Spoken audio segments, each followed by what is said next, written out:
Hi, everybody, and welcome back. Welcome back for the last week of programming before the Christmas holiday. That's a little painful to say, and just acceptance of Christmas indeed is just days away. Well, we've been under or missed some winter like weather for a while now, but of course, in Kentucky, we'll do a 180 just in time for the holiday, and we'll be probably above average, certainly to say the least. And if we see any precipitation, it's not going to be wide. After a rather wild weekend weather-wise, we're going to be in for some smooth sailing as far as conditions are concerned throughout most of the week, with temperatures steadily climbing and peaking on your Christmas weekend. I'll outline a system of high pressure that's going to give us pretty much dry and warm conditions through midweek. We've got a rather weak cold front that will roll in Thursday. Only a slight chance of some showers associated with that. We'll pretty much end the week on a dry note, I think, for the most part.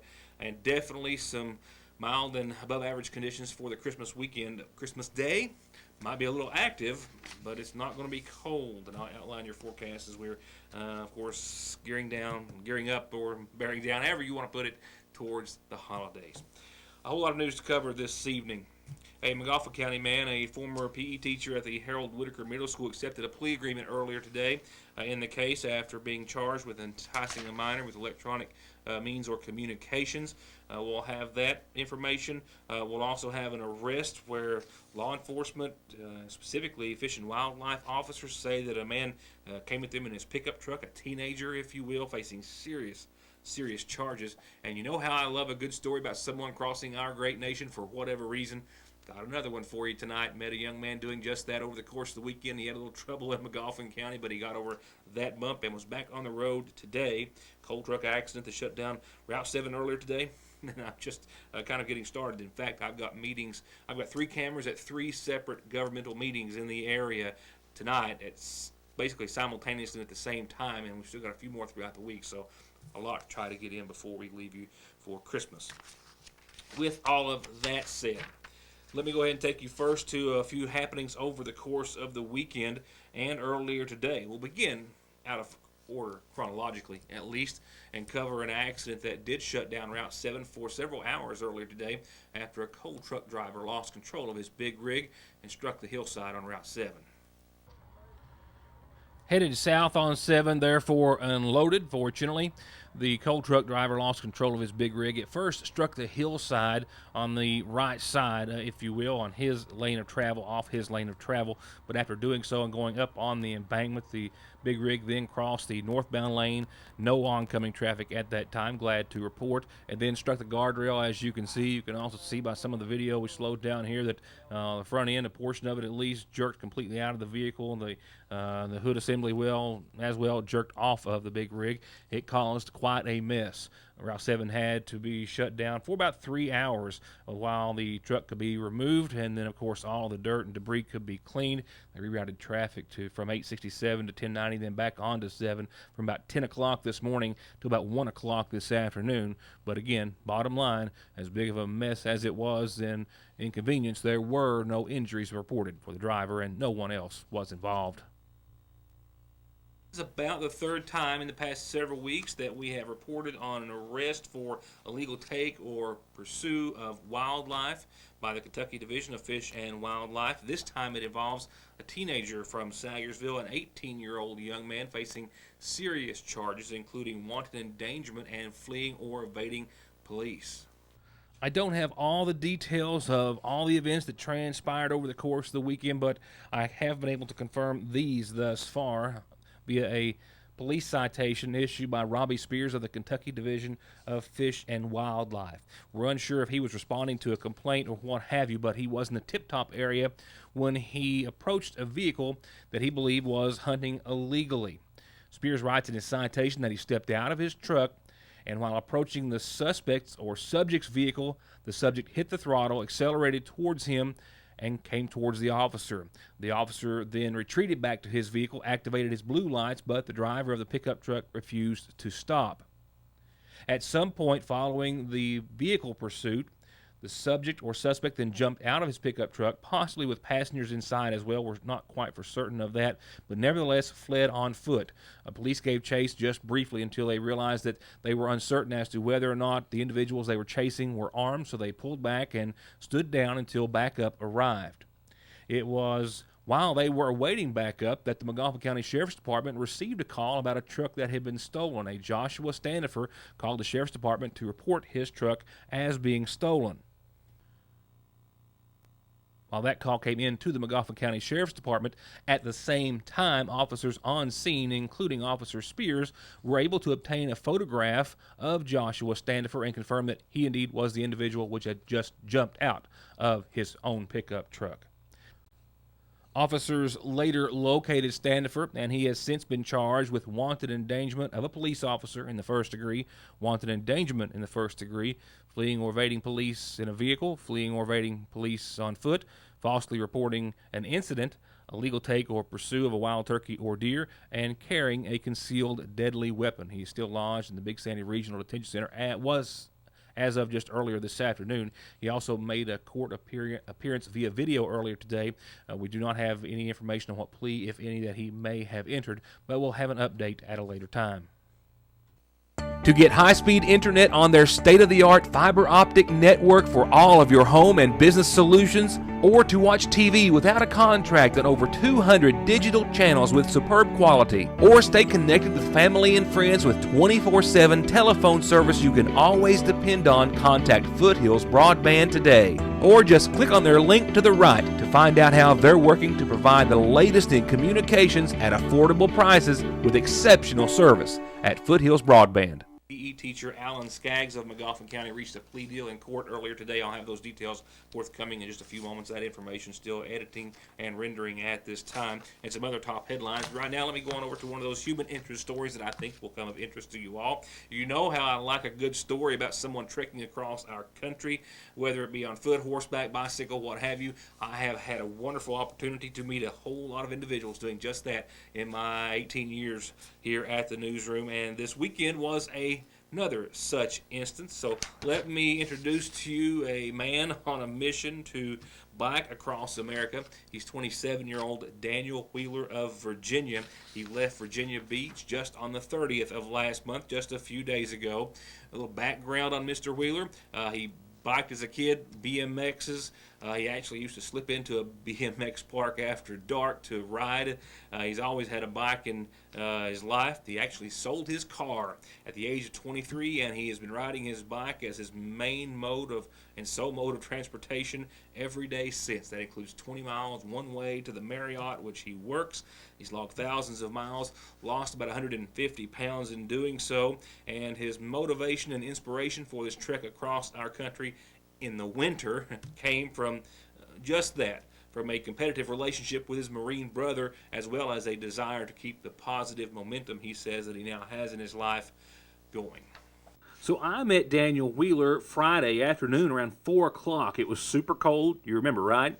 A neighbor actually stopped me and said, "Hey, there's a guy down grabbing a pizza on his way across country, might make a great story." That's where I found him. I also found him in a hurry. He was going to try his best to make it to Canton before dark or too awfully late and before it got much worse weather-wise. Well, his trip didn't go as planned from there. I actually gave him my number and said, "Hey, call if you need anything, and call tomorrow. We'll meet up somewhere on the parkway," as I'm headed that direction anyway. It was only about an hour or two later that I got an early call from Daniel. His rear hub had just exploded. He was broke down on the parkway and needed some help. He called 911. He got a ride back to McGoffin County. The McGoffin County Rescue Squad put him up for the night, and the next morning he jumped in with us, and we made our way to Pedal Power in Lexington, where he got a quick fix and was back on the road, even though he did wait out the weather for the rest of the weekend. It's mainly to keep a momentum going that I have in my life. I lost a whole bunch of weight, I ran a marathon, and I want to just keep being a good, healthy, productive person and not fall back into old patterns and habits of just not doing anything. Mainly, I also want to, what's the word? provide some sort of discussion about the Wounded Warrior Project. I feel like it's one of the greatest donations there is, and I think that the more people that know about it, the more people that will donate to it. So I tell people about that, but I have no affiliation with them really officially. My brother's a gunnery sergeant in the Marine Corps, hoorah, and when we ran the Marine Corps Marathon, it was very emotional. They had pictures and people were crying at like every other mile. It was very emotional, to say the least, and so that kind of spurred a need to continue achieving for others. And he admits to also maybe get one up on his brother and do something that he's more than likely not going to do.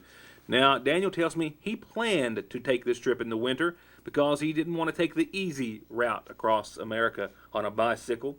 He budgeted about $2,000 to get him across the country, and he plans on making it to Los Angeles in about 2.5 months, riding up the coast to San Francisco, and then maybe on to Colorado, where he might even set up shop permanently. The first day I rode 120 miles to Richmond, Virginia, which was beautiful. Everything about that ride was great. And then from there, I went to Charlottesville. I stayed at a KOA, which is a little campground. And I've been bouncing from Wytheville. I've been all up and down the Appalachians. I stayed at the Breaks, which was really nice. And that was my last day in Virginia was at the Breaks. And then that's when I dropped down into Kentucky and met you wonderful people. So how do you get across the country on just $2,000 in about 3 months? Well, Wheeler says there are all sorts of resources for just such that, for people who have done it before or who are of the like mind and want to support these types of journeys. For example, a hostel in Elkhorn City near a church just for bicyclists doing just this, where they have shelter, shower, food, just an open door policy, come stay as long as you need and leave it as you found it and go on. I'm using this website called warmshowers.org. It's a community type cycling thing where if you can host cyclists that are traveling long distances or touring, you are more than welcome to, and then they will reciprocate that if they're able to. If you're touring, really nice, wonderful people. I've met a lot of great people that way. I only want to spend, I saved up about $2,000 just for the trip. That's running real light. I'm trying to eat as little as possible, take advantage of as many hotel bonuses, as many warm shower bonuses, as many generous things in the world, because they're everywhere. They're all over the place. Every day I meet someone new that's willing to help, that wants to offer advice, wants to tell me which direction I should take as opposed to what Google says. And it's definitely an experience traveling with like no money, without trying to spend anything. I don't stop at gas stations and pick up hot dogs, like I'm not spending anything I don't have to spend. Just get to California and then we'll figure it out from there. I feel I don't got enough brain space to be worrying about 3 months in the road. I just need to work on today and getting to California. One day at a time, 1 mile at a time, we'll get there. And Daniel promises to keep me in the loop with any pictures or stories that he may have to share along the way. We'll certainly pass those along. A few things happening on tonight's McGoffin Farm Bureau Community Calendar. First one announcement I don't have typed in. Our SAFE Coalition, Substance Abuse Free Environment Coalition, has a monthly meeting, and the McGoffin County Teen Coalition quarterly meeting are both going to be held this Wednesday, 1 o'clock at the McGoffin County Health Department. Here's a few birthdays to go on. Okay, this one reads, a happy belated birthday on the 15th of December, it says it was, to Frankie Arnett. Love your son, Paul Jr., and Trenton Minix. A happy belated birthday to Frankie Arnett. Now, this next one says belated, but I'm not quite sure. We might have goofed this one, so I may have to read it again, because it says happy belated birthday to Jamie Neal Gibson, whose birthday is on the 21st of December, which really hadn't happened yet. So maybe early birthday, maybe belated, maybe be reading it again. Happy birthday, Jamie Neal Gibson. Love your mom, dad, and a host of family and friends. I'll check this one out after we get off the air. And one last reminder about the big Christmas gala for tomorrow evening at 7 o'clock at the McGoffin County High School. This is hosted by our McGoffin County Cattle Association, the high school choir, the Sagersville Grade School Choir, and Hands of Worship, all providing entertainment. And they're providing as well a wonderful turkey and dressing and full spread dinner, all in an effort to raise funds that will go towards a scholarship presented to a graduating McGoffin County High School senior. Tomorrow evening, 7 o'clock at the high school. And lastly on the calendar, a quick reminder on how you can get birthdays, anniversaries, and special announcements on the program. Next, turning to funeral services, we have announcements this evening, sadly, in honor of 47-year-old Frederick Scott, Fred Swagger of Sagersville, who passed away on Friday. The son of Shelley Swagger and the late Reva Potter. Besides his father and stepmother, Lisa, he's also survived by his wife, Tanya Salyer Swagger, sons Tyler Isaac and Scott Swagger, and daughter, Lachelle Rose Swagger. Visitation continues this evening and up until services, which start tomorrow at 1 at the McGoffin County Funeral Home. And 34-year-old Misty Lynn Rao of Royalton passed away on the 15th, the daughter of Jerry Rao and the late Debbie Bailey. Besides her father, she's survived by sons Hunter Lee Meade and Jonathan Garland Jr., and daughters Jerica Faith Joseph and Kristen Garland. Visitation continues this evening and prior to services tomorrow at 1, both from the Gun Creek United Baptist Church. The McGoffin County Funeral Home is in charge of arrangements. 40-year-old Charles Allen Skaggs of Saggersville, a former PE teacher at the Harold Whitaker Middle School, as well as a former volunteer coach in the McGoffin County school system, was officially indicted on September the 29th on a single count of attempted unlawful use of electronic means to induce a minor to engage in sexual activities, a Class A misdemeanor, if you will. That followed an incident or incidents that took place back in May involving a juvenile in the school system.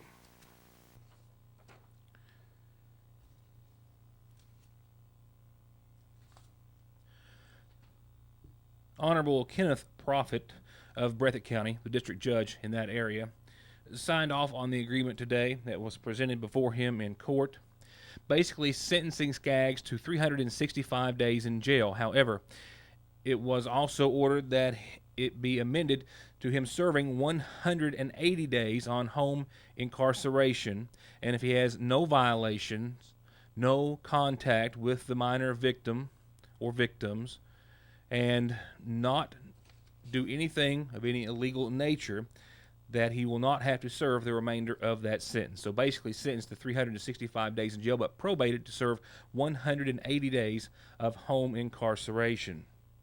Some of the stipulations, of course, are that he once again have no contact with the minor or victim, a 15-year-old student, we understand, in the McGoffin County High School system, or the McGoffin County School System.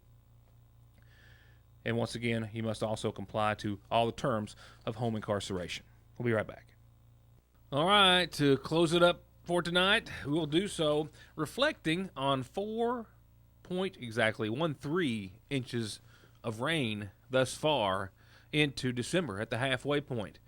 But there's not any to speak of in the forecast or through Christmas Eve, that is. So tonight we'll go back to the teens again. It's already a cold one out there, and we will see 14 before it's over under mostly clear skies with a calm wind. Tomorrow, we've got high pressure that's going to build us up to the mid-40s above average with a low of 17 tomorrow night, albeit sunny and clear and really nice on your Tuesday. We've got some, it might not be the white Christmas or the setting that you're looking for, but some nice shopping weather and a nice chance to get out and do some other things as temperatures even get close to 50 and may even do so by midweek. Yeah, high pressure is going to be in control through at least then. 49 on your Wednesday, and nighttime lows. Look at the big difference between tonight and tomorrow night and then Wednesday. 36 degrees, which is going to be pretty mild comparatively. You'll see some mostly cloudy skies on your bottom of your screen there for Wednesday. They're not going to make any precipitation. We've got our weak cold front that rolls through Thursday, but I'm not seeing any moisture out of this.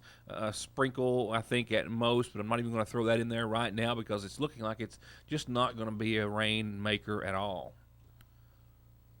So as that weak cold front comes through on Thursday, it ebbs temperatures back about 5 degrees or so in that neighborhood. But still, in the low 40s under partly sunny skies, 25 for lows that night. And then we rebound yet again, and then we pick up the climb yet again. Friday, 47, mostly sunny. Christmas Eve, here's what we're thinking for Saturday. I think we'll see partly sunny skies, a chance of some showers to the tune of 30%, and that's mainly after noon or so on your Saturday, which is Christmas Eve. I'm having a hard time getting that in my mind this year just because it's Christmas Eve and Christmas Day, Saturday, Sunday. Anyway, Saturday night, though, that chance increases to about a 40% threat with still, I think clouds are going to increase and we'll see mostly cloudy skies by Saturday night. As for Christmas Day, right now I'm calling for about 57, 58 degrees on your Christmas Day, and with that, we could see some rain and we could see some active weather on your Sunday for Christmas Day. Still shaping up that way. We'll know more as the week progresses. But right now, 50 Christmas Eve, 57 Christmas Day. A little sunshine and a little shot at some showers. As I referred to at the top of the program, I've got cameras everywhere tonight, scattered all over the viewing area for some local governmental meetings and more throughout the week, and much more news and headlines to cover. So be sure and join us as we try to work it all in to the last week before Christmas of programming. For now, thank you all for watching this program, and hope to see you for the next one. Good night.